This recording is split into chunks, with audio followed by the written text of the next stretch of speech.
নমস্কার বন্ধুরা, আরবিপি চ্যানেলে আপনাদের সকলকে জানাই স্বাগতম। চলে এসেছি গীতা এলএলবির নতুন একটি আপডেটস নিয়ে। আজকের পর্বে শুরুতে আপনারা দেখতে পাবেন ভজন যখন সেই চার্জশিট ফ্রেমটা চেক করে তখন দেখে রত্না মণ্ডল তাদের এগেনস্টে বয়ান দিয়েছে। তখন অগ্নিজিৎ মুখার্জি বললেন, কি ভজন আর কি কিরণ বাবু, এখন কোন তালটা বাজবে শুনি। এরপর ভজন বলে, ঠিক আছে, এর হিসেব দেখে নেব পরে। তখন তারা দুজনেই সেখান থেকে চলে যায়।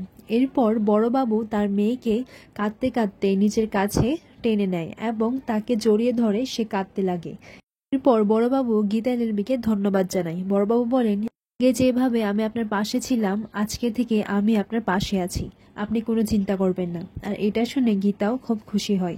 এই মুহূর্তে দেখা যায় সাথী গিনিকে বলে, গিনি আমাকে এক কাপ চা দাও। তখন গিনি বলে, না আমি পারবো না, ঘরের ভেতরে তুমি আমার সেবা নেবে আর বাইরে গিয়ে নিজের পিয়ের সাথে প্রেম করবে। তখন সাথী বলে, প্লিজ এসব বাজে কথা বলবে না, বুঝেছো, যাও এক কাপ চা বানিয়ে নিয়ে আসো। তখন গিনি বলে, না আমি পারবো না। এরপর সাত্বিক বলে, ঠিক আছে আমি মাকে বলছি। তখন গিনি বলে, তোমার মুখে না তোমার মায়ের চা রুচবে না, বুঝেছো, কারণ এই 1 বছর ধরে তুমি যে আমার সেবা যত্ন নিয়েছো সেটা তোমার অভ্যেস হয়ে গেছে। পর সেখানে মেহেক আর তার বোনরা এসে গিনিকে ইশারায় দিয়ে ঘরের বাইরে আসতে বলে। তখন গিনিকে বলে, আচ্ছা বৌদি তোমার ফোনটা কোথায়। তখন গিনি বলে, কেন, ওটা তো ঘরে আছে। তখন মেহেক বলে, এখন তোমার ফোনে বম ফাটবে। তখন গিনি বলে, বম ফাটবে মানে, আর আমি তো ওকে বলে এসেছি চা বানাবো, কিন্তু আমি কিন্তু বানাবো না। এরপর সেখানে দেখা যায় স্বস্তিক চা নিয়ে আসে।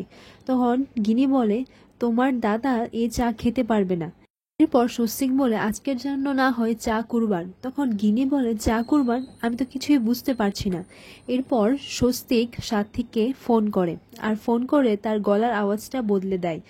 গলার আওয়াজটা বদলে সাত্বিককে বলে, আচ্ছা গিনি কোথায়। তখন সাত্বিক বলে, আপনি কে বলছেন। এরপর সাত্বিক বলে, আমি কবি বলছি, আমি রোজ গিনিকে নিয়ে কবিতা লিখি, কখনো ওকে সমুদ্রের জলের সাথে মিশে দিই, কখনো ওকে আকাশের আলোর সাথে মিশে দিই।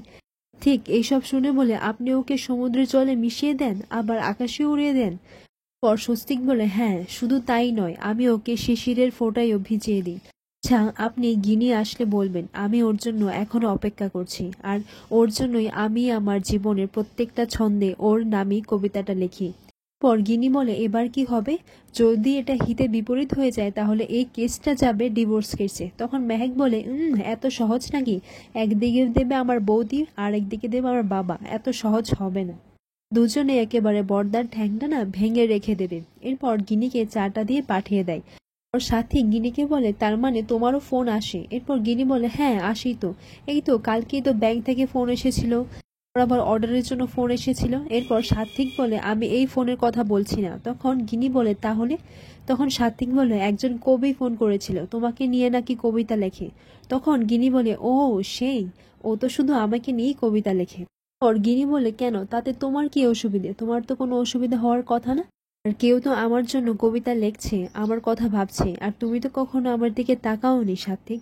তুমিও যদি আমার দিকে তাকাতে তাহলে হয়তো তুমিও আমার মধ্যে কবিতার ছন্দ খুঁজে পেতে, কিন্তু তুমি সেটা করনি, আর সেটা হয়ওনি। এরপর সাত্বিক গিনির সাথে চাটা নিয়ে ঝগড়া করতে লাগে, এটা কি চা হয়েছে। আর তখনই সেই মুহূর্তে অগ্নিজিৎ মুখার্জি সেখানে চলে আসে। অগ্নিজিৎ মুখার্জি বলেন, আচ্ছা এইসব কি হচ্ছে, তুমি বৌমার সাথে এইভাবে কথা বলছো কেন, বৌমা তোমার স্ত্রী নাকি তোমার কাজের লোক, এর স্ত্রীর সাথে ঠিক করে কথা বলো, আর হয়েছেটা কি। তখন সাত্বিক আমতা আমতা করে বলে, না বাবা মানে ইয়ে। তখন অগ্নিজিৎ মুখার্জি বলেন, কি মানে ইয়ে করছো, ঠিক করে কথা বলো, আর একটা কথা শোনো, তুমি বৌমার সাথে এইভাবে কথা বলতে পারো না, বুঝতে পেরেছো। এরপর সাত্বিক সেখান থেকে বেরিয়ে পড়ে, আর বেরিয়ে দেখা যায় মেহেক আর বাকি সময়ে সেখানে দাঁড়িয়েছিল। তখন অগ্নিজিৎ মুখার্জি গিনিকে বলে, আচ্ছা বড় বৌমা, এই প্ল্যানটা না যখন আমি শুনলাম তখন আমি এই প্ল্যানের মধ্যে শিলমোহর দিয়ে দিলাম, আর তার জন্য কোনো ভয় নেই, আমি আছি, আর তুমি চিন্তা করো না, এই 1 মাসের মধ্যেই আমার ছেলে এই অপগণ্ড আর অপদার্থটা তোমাকে। তখন অগ্নিজিৎ মুখার্জি থেমে পড়ে। অগ্নিজিৎ মুখার্জিও বলেন, আসলে আমরাও তো একটা সময় ইয়াং ছিলাম, আর আমিও তোমার শাশুড়ি মায়ের সাথে এইরকম প্রেম টেম ভালোবাসা করেছি, আর এইসব শুনে সবাই অবাক হয়ে যায়। তখন গিনিকে বলে, তুমি চিন্তা করো না, সব কিছু ঠিক হয়ে যাবে। এরপর গিনি অগ্নিজিৎ মুখার্জি চলে যাওয়ার পর বলেন, বাবা কিছু একটা বলতে গিয়েও থেমে গেল। তখন সবাই বলে, প্রেমে পড়বে। পরের মুহূর্তে দেখা যায় অগ্নিজিৎ মুখার্জিকে গীতার মা ফোন করে সব মেনু কি কি রান্না করেছেন উনি সেটা সেই সবই বলছিল। আর এদিকে গীতাও চুপি চুপি সবকিছু শোনার চেষ্টা করছিল। অগ্নিজিৎ মুখার্জি যখন এই সব মেনুর নাম শুনে তখন অগ্নিজিৎ মুখার্জি খুব খুশি হয়ে যায়। তারপর গীতার মা বলে, আচ্ছা আপনি কিন্তু একটু আশেপাশে দেখবেন, আমার ছোট মেয়ে যদি থাকে না তাহলে কিন্তু আমাকে আর আস্ত রাখবে না, ও আমাকে পুরো গিলে খাবে। এরপর অগ্নিজিৎ মুখার্জি বলে, না না, আপনার মেয়েকে আমি ভয় পাই নাকি, ওকে তো ভয় পাই না আমি। আর এই মুহূর্তে দেখা যায় যে গীতাও সেখানে আছে, আর অগ্নিজিৎ মুখার্জি ফিরেই তাকায় যে গীতা সেখানে দাঁড়িয়ে আছে। আর তখন অগ্নিজিৎ মুখার্জিরও কথা মুখে আটকে পড়ে। আর এইদিকে গীতার মা কিছুই বুঝতে পারছিল না।